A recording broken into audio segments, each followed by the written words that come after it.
영양제 입문 초보인데요. 추천 좀 해주세요. 이런 분들에게 필요한 영양소. 활성형 비타민 B. 어머니, 갱년기 영양제 추천 좀 해주세요. 가장 중요하다고 생각하는 거 비타민 D와 K2입니다. 종합 비타민, 비타민 B군, 오메가3 먹고 있는 중 잘 드시고 있어요.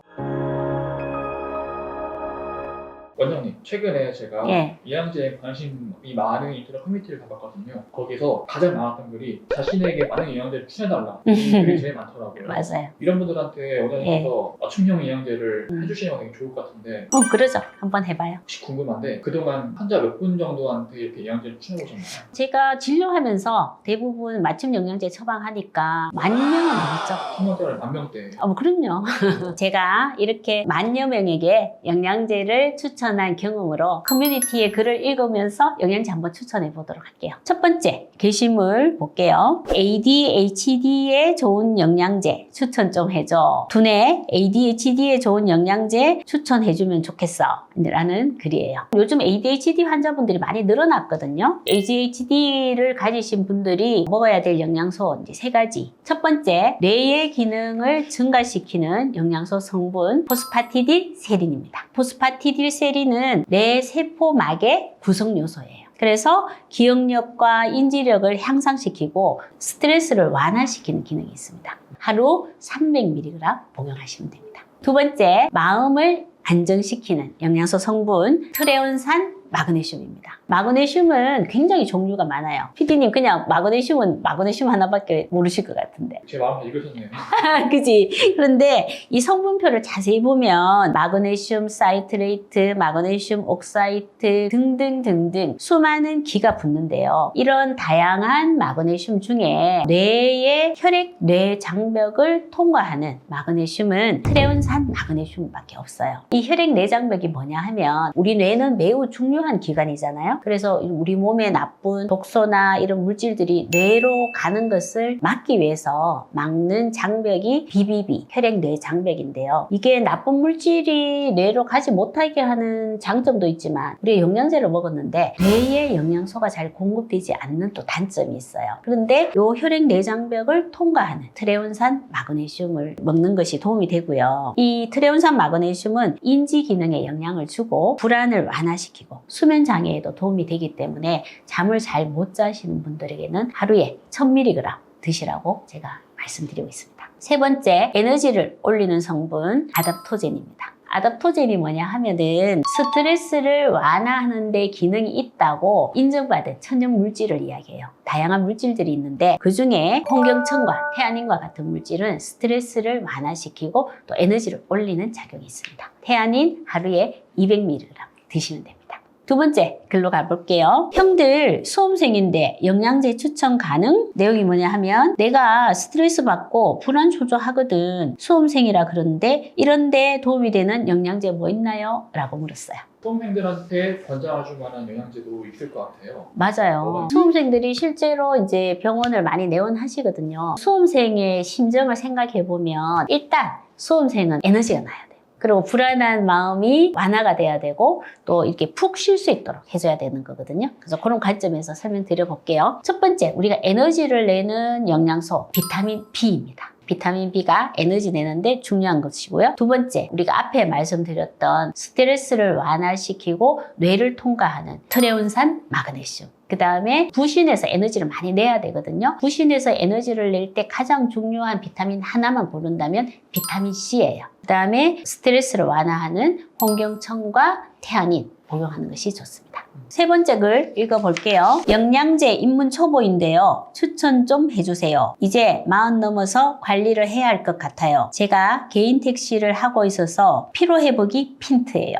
라고 말씀하셨어요. 이제 40대에 운전하시는 분이에요. 그죠? 그래서 운전을 하지 않더라도 40대가 되면 이제 만성 피로를 이제 더 많이 느끼게 되고 고혈압이나 당뇨, 고지혈증과 같은 대사성 질환의 위험도가 올라가는 이제 시기가 되셨어요. 그죠? 그래서 이런 분들에게 필요한 영양소 3가지 말씀드릴게요. 첫 번째, 에너지를 내는 활성형 비타민 B. 두 번째, 여러 가지 대사성 질환의 위험도가 올라가기 때문에 혈액을 맑게 하는 영양소가 필요합니다. 그래서 오메가3. 세 번째, 만성 피로의 개선과 항노화, 항산화 작용이 있는 비타민 C. 세 가지를 추천해 드리고 싶어요. 혹시 네. A 택시 같은 경우에는 야간 운전도 하잖아요. 아, 맞아요. 밤늦게 운전할 때 혹시 어떤 영향을 좀? 맞아요. 좋은 질문이네. 밤늦게 이제 운전하고 눈이 만성적으로 피로하실 거예요. 그죠? 루테인 추천하면 좋을 것 같아요. 네 번째 게시글 한번 볼게요. 어머니, 갱년기 영양제 추천 좀 해주세요. 어머니가 50대 중반이신데 갱년기로 덥다 춥다 하시고 땀도 나고 홍조도 있고 이거저거 증상이 많으시더라고요. 영양제에 아는 게 잘 없어서 추천 좀 부탁드립니다. 비타민, 마그네슘, 칼슘 뭐 많은 것 같아서 이렇게 질문하셨어요. 글 쓰신 분이 굉장히 효자신 것 같아요. 저희 어머니도 이 증상 맞아. 저도 이 미래 예. 궁금해 가졌거든요. 우리 PD님도 효자시네요.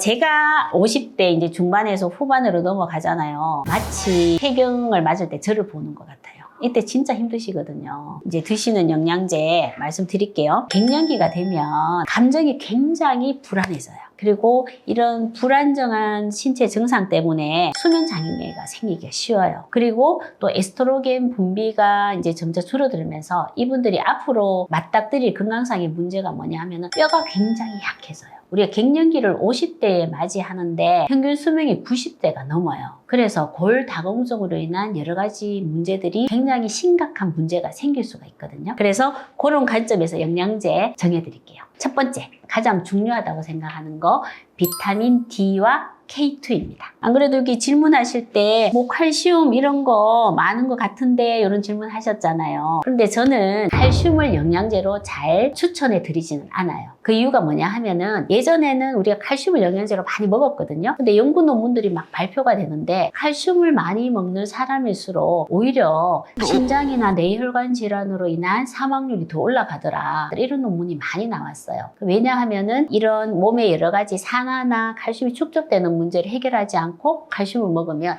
칼슘이 축적이 되어서 석회화로 인한 여러 가지 문제가 생기는 거예요. 그리고 50대가 넘어서 먹는 칼슘은 뼈로 잘 가지가 않아요. 그래서 어떻게 하는 것이 가장 좋냐? 뼈에서 칼슘이 빠져나가는 것을 우리가 잡는 게 가장 중요하거든요. 그 중요한 작용을 하는 게 비타민 D이고요. 또 비타민 D에 더해서 K2가 같이 들어가 있는 영양소를 드시면 뼈의 골 밀도뿐만 아니라 골 강도까지 같이 올릴 수가 있어요. 그리고 K2는 심장병을 예방하는 효과까지 있기 때문에 반드시 영양제를 비타민 D와 K2가 같이 있는 걸 드시는 게 좋아요. 거기에 우리가 칼슘을 섭취하는 것은 영양제가 아니라 칼슘이 풍부한 음식을 통해서 먹는 것이 부작용도 없고 가장 안전한 방법입니다. 두 번째, 아까 제가 수면 장애가 생기기 쉽다고 했잖아요. 멜라토닌을 추천드립니다. 멜라토닌 드시는 분도 있고 안 드시는 분들도 있는데 이 멜라토닌 또한 20대나 30대에는 굉장히 많이 분비가 되다가 나이가 들수록 급속히 떨어지는 물질이에요. 그런데 이 멜라토닌은 수면을 잘 자게 하는 작용도 있지만 항산화,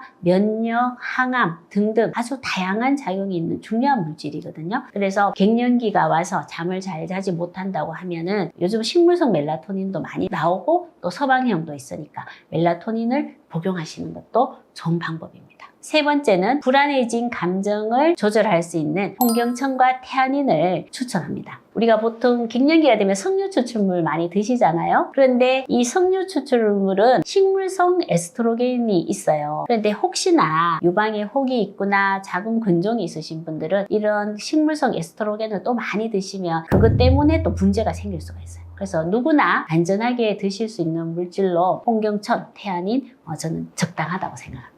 다섯 번째 글 보겠습니다. 관절 영양제 추천해줘. 지금 먹고 있는 거 종합 비타민, 비타민 B군, 오메가3 먹고 있는 중. 직업이 몸 쓰는 거라 헬스랑 주짓수 할 때 관절에 무리 갈까 해서 영양제 잘 챙겨 먹으려고 하고 있는데 추천해 줄 수 있나요? 이렇게 하셨네요. 이분은 조금 젊은 분이신가 봐요. 그 다음에 건강에 관심이 많네. 그래서 종합 비타민, 비타민 B군, 오메가3 드시고 있는데 잘 드시고 있어요. 그렇게 드셔도 되고. 그런데 이제 우리가 관절에 대해서 주로 이제 작용하는 것은 허가받은 영양제. 뭘 말씀드릴 수 있느냐? MSM, 콘드로이친. 설명드릴 수 있어요. MSM 성분은 관절을 튼튼하게 하는 작용도 있지만 또 간의 해독 기능을 올리는 작용이 있거든요. 두 번째, 콘드로이친 같이 드시면 뼈와 관절 건강을 도와줄 수 있고, 또 주짓수 하시는 거 보니까 근육을 생성하는데 관심이 많으실 것 같아요. 그래서 근육을 생성하는 재료로 쓸 수 있는 것이 아르기닌 성분입니다. 그래서 아르기닌 하루에 2000mg 정도 같이 드시는 것도 이분에게는 도움이 되실 것 같습니다. 자, 오늘은 우리 커뮤니티에 올라온 5분의 영양제 상담에 대한 동영상을 찍어봤는데요. 내가 찍어보면서 생각하니까 우리 시청자분들께서 개개인의 사연을 보내주시면 거기에 맞는 영양제 상담 한번 해보면 도움을 많이 드릴 수 있을 것 같아요. 오늘 게시글 네. 보고 추천해 주신 것처럼 사연 주시면은 그렇죠. 영양제를 알려주겠다. 그렇죠. 동영상 밑에 고정 댓글에다가 증상을 적을 수 있는 우리 그 폼 양식을 올려놓을게요. 거기에 맞춰서 보내주시면 더 자세한 상담이 가능할 것 같습니다. 도움이 되실 거예요. 많은 신청 부탁드릴게요.